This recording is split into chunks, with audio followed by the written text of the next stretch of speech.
இப்போ திமுக கூட்டணியில இருந்து ஒரு சில கட்சிகள் விலகி போயிடும், இல்ல தனியா போயிடுவாங்க, இல்ல அதிமுக கூட்டணியோட போயிடுவாங்க, காங்கிரஸை இழுக்கிறதுக்கான வேலைகள் நடக்குது, இல்ல பேச்சுகள் நடக்குது, இல்ல விசிக திரும்ப போயிடுவாரு. அவருடைய ஒரு சில ஸ்டேட்மெண்ட்ஸும் நிறைய விவாதத்துக்கு உள்ளாச்சு.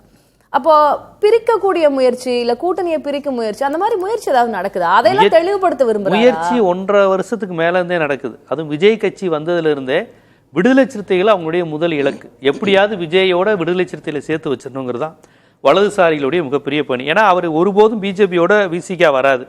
அப்போ நம்மளோட வர வேணாம், ஆனால் திமுகவோட அவங்க இருக்கக்கூடாது. இதுதான் அவர்களுடைய அரசியல். பாஜகவுடைய அரசியல் இந்தியா முழுக்க என்னது, ஏன் கூட கூட்டணி வைக்காத, ஆனால் காங்கிரஸுடன்லேருந்து கலட்டி விட்டுரு, காங்கிரஸ் இல்லாத இந்தியா உருவாக்கணும். அந்த விதத்தில் திமுகவுடன் ஒரு பெரிய மாநில கட்சியுடன் காங்கிரஸ் இருக்கக்கூடாது, காங்கிரஸை தனித்து விட்டுறணும். அவங்களுக்கு நீ ஏன் கூட கூட்டணி வைக்க வேணாம், காங்கிரஸோட வைக்காத. அதே மாதிரி விஜயோட போய் விடுதலை சிறுத்தைகள் வச்சுக்கோ, ஏன் கூட நீ கூட்டணி வைக்காத.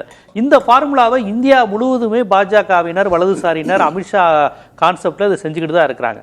அந்த முயற்சி தமிழ்நாட்டில் நீண்ட நெடிய காலமாக நடந்துகிட்டு இருக்கு. காங்கிரஸ் மட்டும் விளையிடணும் திமுக விட்டு. பல நேரங்களில் சொல்லுவாங்க பாஜகவுக்கு திமுக கூட எதிரி இல்லை, ஸ்டாலினோட கூட ஒரு நெருக்கமாக தான் இருக்கிறாங்க, ஸ்டாலினை கூட அவங்க எதிர்த்தரப்பாக பார்க்கல, ஏன்னா இத்தனை எம்பிக்கள் இருக்கிறாங்க. பாஜக எம்பிக்கள் அதிகமாக இருக்கிற எந்த கட்சியும் எதிரியாக பார்க்க மாட்டாங்க.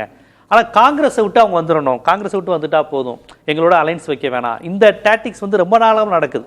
நீங்கள் சொல்கிறபடி பார்த்தா இதுக்கு பதில் சொல்லும் விதமாக கூட முதலமைச்சர் சொல்லியிருப்பார். தந்திரத்தோடு எப்படியாவது காங்கிரஸை பிரிச்சிடலாம், விடுதலை சிறுத்தைகளை விஜயோட சேர்த்து விட்டுறலாம், இந்த மாதிரியான முயற்சிகள் நடைபெற்று கொண்டு இருக்கும்போது அதுக்கு பதிலளிக்கும் விதமாக ஒருபோதும் உங்களுடைய இந்த தந்திரங்கள் எதுவுமே இங்கே பலிக்காதுங்கிற அடிப்பில் கூட அவர் பதில் சொல்லியிருக்கலாம்.